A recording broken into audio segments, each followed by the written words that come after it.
From ABC News Radio, KMET 1490 in Southern California. This is BizNinja Entrepreneur Radio with your host, Tyler Jorgensen. Welcome out to BizNinja Entrepreneur Radio. I am your host, Tyler Jorgensen, and today I have the pleasure of speaking with Esther Inman, who runs a really cool business called Virtual Assistant Internship.com. And we're going to talk with her a little about how she created this, her journey, how she got here, and the place that she just moved back from because we all want to go there. But welcome out to the show, Esther. I am so excited to be here. It's going to be so awesome. Love it. Esther, when did you first realize that you are an entrepreneur? Oh my gosh. Geez. So I'm one of those people, and I think you hear people say this, I always was entrepreneurial ever since I was a kid. So I was the one who was getting the kids together to do a lemonade stand. I started a babysitters club when I was 12. I remember my dad had all these old books and I started selling them on Amazon, and I was in high school. I had a whole thing going before that was a thing. And so when I quit my corporate job and started working from home as a virtual assistant, that was really, I think, my first real adult jump into being an entrepreneur. That is a big jump, but it's interesting because some people I think absolutely knew it. Like I don't know if I knew I was an entrepreneur, but I knew I didn't see the world the same way everyone else did. I did the lemonade stand, all those kind of things. But I hadn't had it identified or defined to me what that was. So when you started your career in a normal, corporate world, is that right? I went to school actually to be a teacher, and I went and I did teach for a while. I moved abroad to Europe. I'm the type of person who would get the opportunity to move abroad, teach at a school, and I take it and I go. So I'm kind of that kind of person, which I think also tends to lend itself to entrepreneur life. And then when I moved back, there was no teaching jobs. They didn't pay well. I was trying to live in Southern California, which is a joke if you make less than 60 to 80 grand, and they were only paying teachers 40. It was just bad. So I started working in corporate America, but it was also miserable. So that was when I started to really say, I know that people are living life differently. I know that life is not just sitting in traffic for 2 hours and wondering when I'm going to see my kid ever again and being stressed out and crying all the time. I knew that this wasn't it. I just wasn't exactly sure what it was. And so that's when I started to let me dip my toe a little bit and see what I can figure out here. Yeah. So virtual assistants are something that I think the first time I really learned about it was after reading the 4-Hour Workweek. Tim Ferriss was a big advocate for offloading part of your work. How do you define a virtual assistant? What is a VA? A VA essentially is somebody who can do lots of different things for a business owner, and they really have replaced a typical office manager / executive assistant / secretary type of person. And, we've also added even more things onto their plate. They can do some light copywriting and some social media management. So they're really replacing those roles in a traditional office environment with some additional skills that are more niche to the online business, or at least the online part of a business. Because brick and mortar physical businesses hire VAs as well. And they're really just a jack or Jill of all trades. They can do all different kinds of things and they become your right-hand person. So would you say that typically a VA is like a master generalist, someone that's going to help you with a lot of things? Or do you typically recommend finding a VA that for each specialty or specific thing you need? Yeah. So a VA, they're going to be able to do tasks that you give them to do. So that's the biggest differentiator. So if you can say, okay, I want you to post onto Instagram, and I want you to post, here's all the photos that you can pick from. And, I'll work with you to help us get to the types of captions that I want to do. That's not the same person as a social media strategist who's going to plan out what we're going to do on all your channels and how we're going to do Instagram ads. Those are two different people. And I think that a lot of people actually suffer because they think that they're hiring this strategist person, but they only want to pay, or they've advertised for a VA. And those are very different things. They are. Yeah, absolutely. And I think it's important to recognize the difference between those two. So you became a teacher, then you went into corporate world and you dipped your toes. So when was the first time that you got out on your own and you started doing some VA work? When was the first thing like, hey, this is the light bulb moment. I think this might work. So I started as a VA and I pulled my son out of daycare where he was going for like 12 hours a day. It was insane. My husband was active duty military, so I was really by myself a lot of the time. And I loved it. I loved what I got to do. And by the time that I didn't have to pay for his daycare anymore, I ended up making about the same that I was making before, which blew my mind because I thought I'm making it now. I'm in this corporate job. I'm doing so well. And then I think the next phase for me was when I had so many women, and mostly women at that point, although I have helped some men now too, asking me, how are you working from home? How are you working from home? And I couldn't say, oh, learn how to write some blogs and I can refer you some work, because there was nothing that was teaching anybody. They didn't even know what a VA was. And so that was kind of the next transition piece too. The first piece was, oh my gosh, I can make money. I can make as much money as I want because there was so much work out there. There still is to this day. You will never go without VA work. There is so much work out there, even though people don't think there is. And then the next phase was, oh my gosh, there's all these people that want to work from home as a VA and they have no resources to help them. So those were kind of the two pieces of my, entrepreneurial story. So I think that's the big thing, right? So you started as a VA, but then you realized, man, there's no resource or education place for people to go learn how to do this. Yep. And so you created that. Tell us about that. What happened? Yeah. So I was still a VA and I just started mentoring a couple of girls from base. And I was like, I literally just posted into Facebook groups for my base and said, does anybody want to learn like VA skills? I'll mentor you and then I can refer you work. And so I met with them 1 hour a week. I would teach them some stuff and then I could refer them work as like interns is what I called them. And now that's why my company is called Virtual Assistant Internship, because nobody could get even work experience. So they could learn how to be a VA. So I was like, I'll teach you how. I'll give you some work. I got tons. And then I also was still working for my clients. I continued to expand into an agency. I took my agency to 6 figures. It was very successful. I had a team of subcontractors, all while mentoring these girls and these women. And then it started growing bigger and bigger and bigger. I started just with the Facebook group, just posting resources and doing some webinars here and there. Right. And then now it's grown. I ended up having to close my agency 3 years ago because my programs were just growing in an insane amount that I couldn't keep up. And now we have over 4,000 students that we've helped to work from home as VAs. So I had to close the agency to help this piece be successful. So I was going to ask, like, what was the first major obstacle that you faced and how'd you overcome it? I don't know if that's the answer.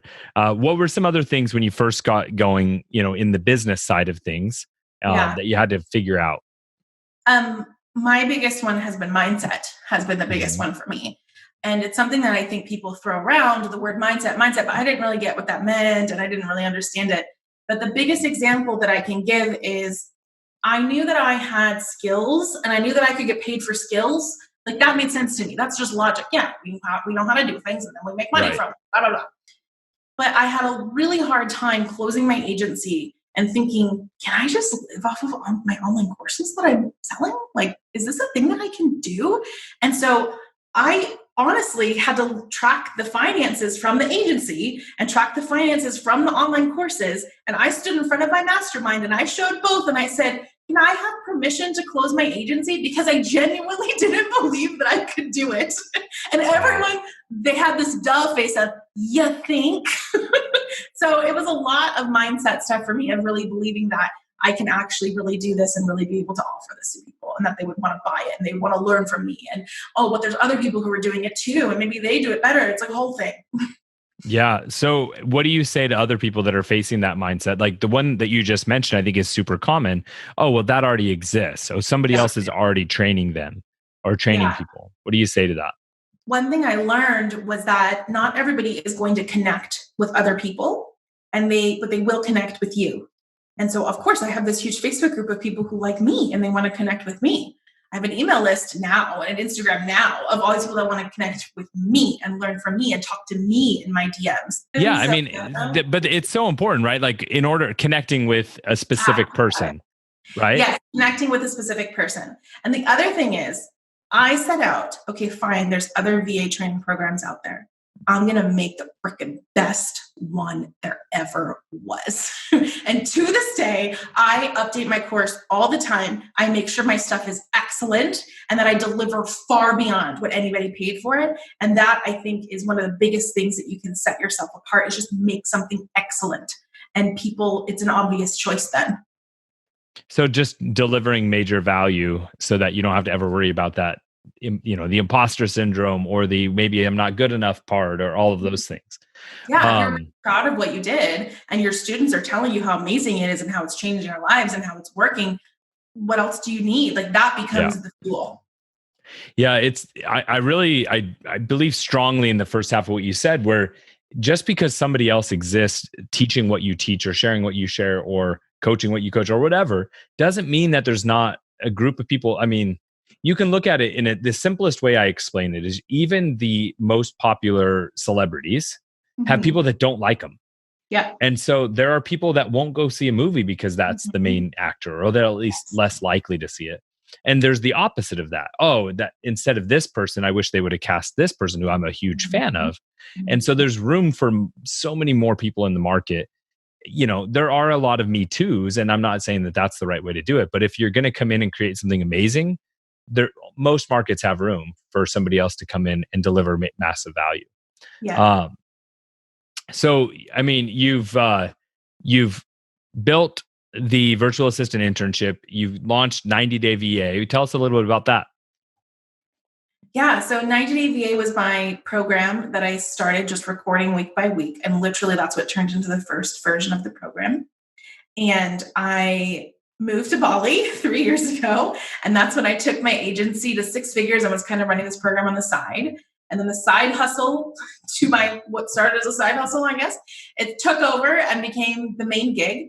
And we since completely redid the program. I hired, instead of having the team work on other clients' projects for the agency, I made the terrifying decision to say, you guys are just going to work on my stuff now? Like, oh, this is weird. And it's worked great. And now I have 12 people who work just for my programs and our stuff that we do. We just grew slowly. I just started with 1 or 2 people, and then slowly we kept growing. And great part is when you train VAs is you have a great pool to hire from. Sure. Absolutely. You train yourself. Right. So what are some mistakes that entrepreneurs make when hiring a VA? Yeah. I think one of the ones we talked about before is expecting too much, expecting this VA to come in and be able to make you can do a launch plan for me and then you can execute the ads and you can do, and like, that's just not what a VA does. So I think expectations is a big one of them. I think that a lot of times they do not set up VAs for success. Nobody can read your mind and know exactly what it is that you want, especially if you didn't give them all of that information and all of the resources to begin with. And so that goes back to expectations as well, but setting them up for success. How are you onboarding them? How are they able to get the materials and resources that they need? Did you have them do a trial task before you hired them to make sure that you liked what they could do?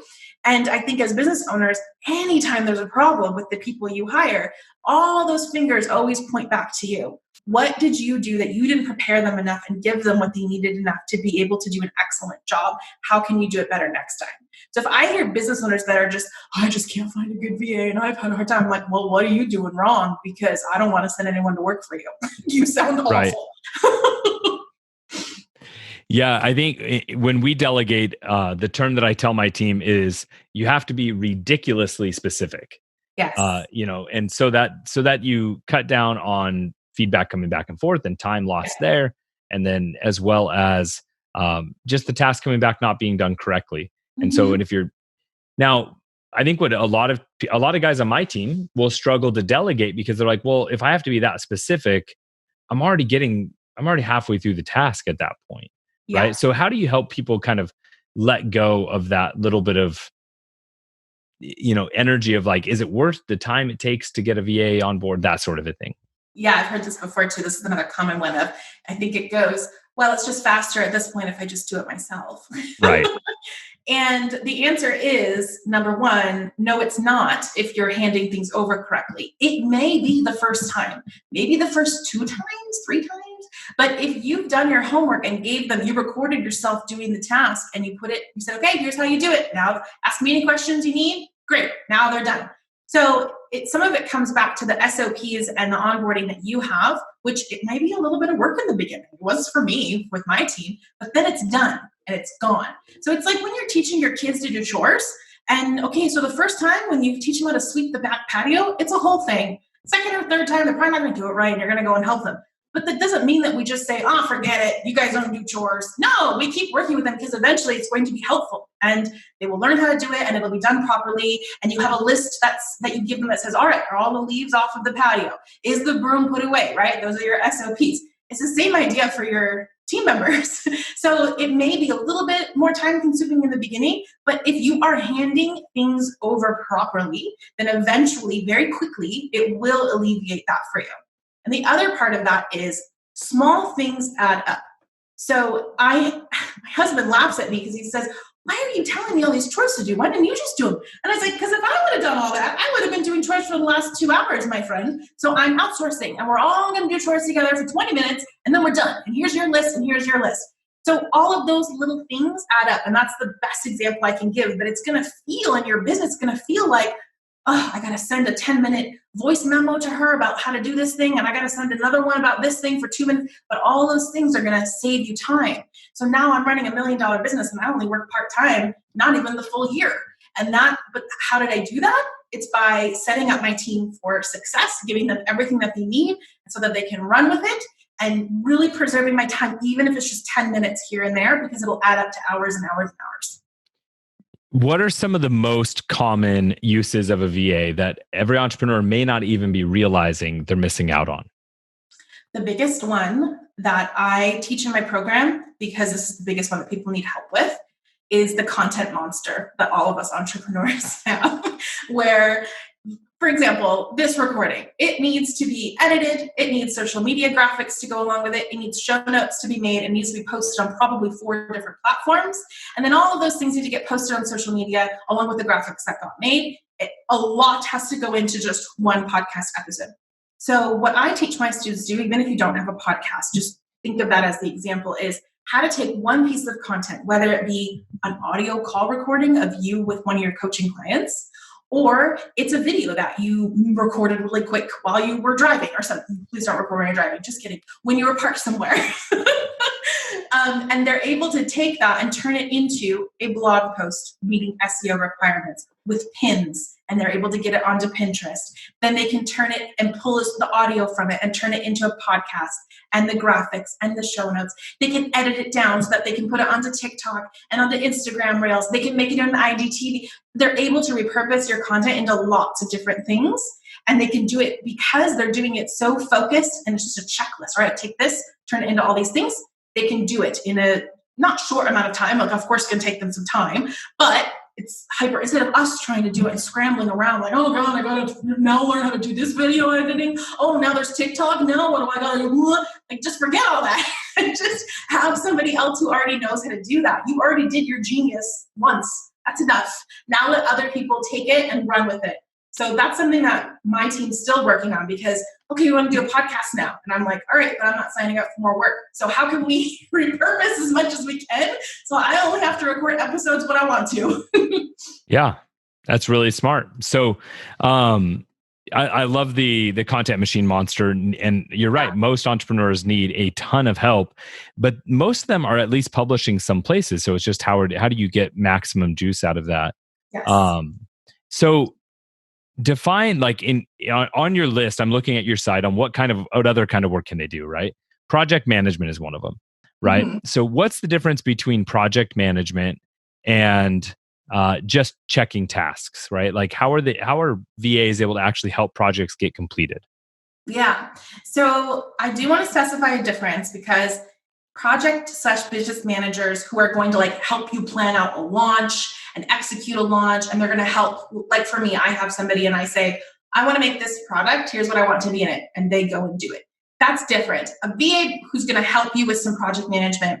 This is the coolest thing is I know that for a lot of us, we can't commit to all these employees. Like we can't have a video editor employee and a podcast manager employee. And we have this, no, we have all these little contractors that do all kinds of things that don't really fit into a bigger role.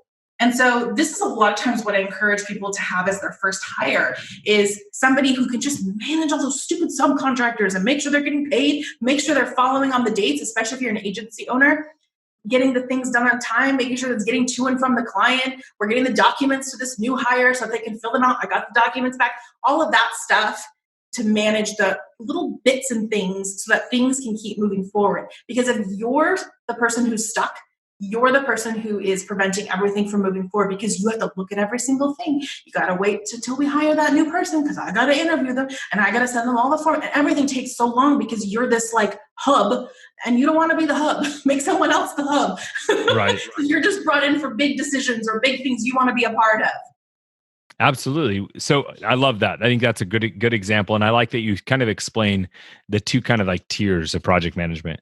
What about how can a VA help in PR pitching and PR follow-ups? Yes, this is another module in my program. We actually had a PR agency owner come and teach how to do this. So little thing, if people aren't involved in podcasts or getting onto magazines and stuff, is really just templates, literally like email templates. And they tweak the templates to try to get the person onto the show or try to get the article. And they will customize it for that particular person or brand.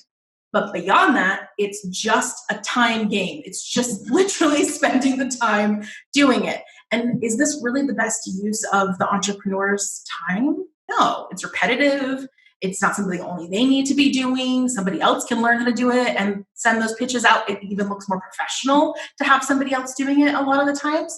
And so literally you can have a VA say, hey, I want to be on podcasts. Here's my niche. I want you to go and research and find me 50 podcasts that I could be on. Here's the metrics I want. I want them to have this many listeners, or I want them to have this many followers, or whatever. They come back. Okay, this looks good.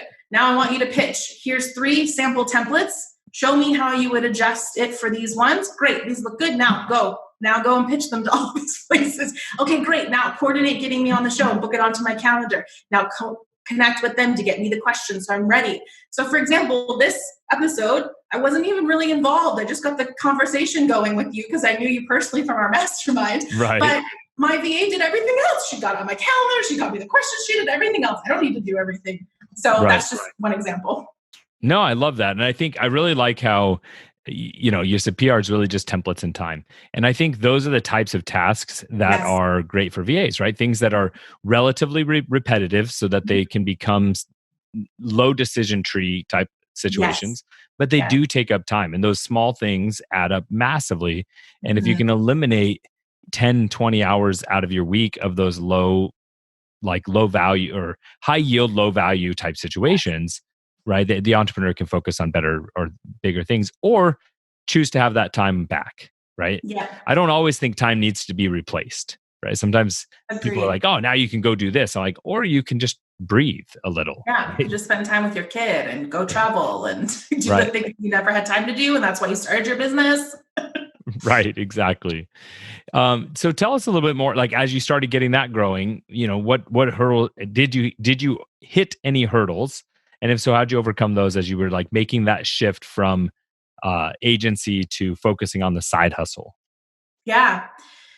Besides all the mindset stuff, I think there was more mindset things even that I could talk about because there's a lot of, okay, well, if I have my team do all this stuff, then what am I going to do? And then there's guilt about me not doing all these things that I was doing before. And then there's guilt about, great, I only have to work part-time in my business. I have 4 days a week part-time and it's like running. What am I going to do? My business is going to fall apart. What if they don't care as much as I do? I really should be working. And I've equated my value to how much I work, which is a very Western society thing. So there was a lot of that came up and it impacted my ability to lead my team. And that's really the transition that I made from doing all the things for everybody else's business to doing all the things for my business and then moving into mentoring and leading them and being just the face of the business and moving into like an ownership role. And it has not been easy. And learning how to manage people, like, I don't know how to do that. I had to learn all of this stuff. Right. We're working like making an HR manual for my company, and I like, don't know how to do anything. Like, what vacation policy do you want to have? I'm like, I don't know. How funny. Unlimited. Like, it's really hard. I don't know how to do this stuff. And so those have been definite challenges that have come up and continue to come up. So what are some wins that your program has been able to help people achieve? Share some of the fun success stories. This is my favorite thing to talk about.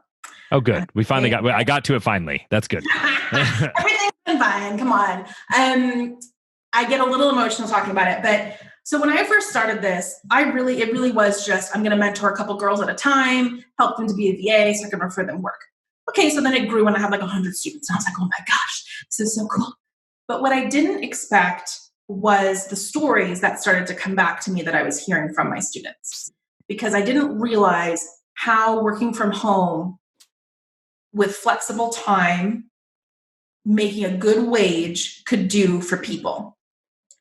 And so the stories I have are like, we have one of our students who's Indonesian, where the daily living wage is $8 per day.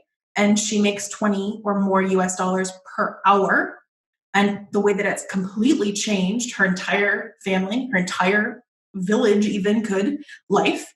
And this particular, there's a few of them, but this particular student, she has a fiance who lived in South Africa. And during COVID, he was dealing with brain cancer and he unfortunately passed away.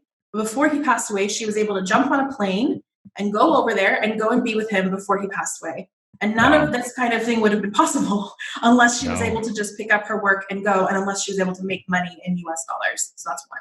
I have people that are caregivers for family members who have Alzheimer's or themselves are dealing with serious health issues that are unseen. We can't see them because they're getting migraines or they have like lupus or like things that are really intense for them.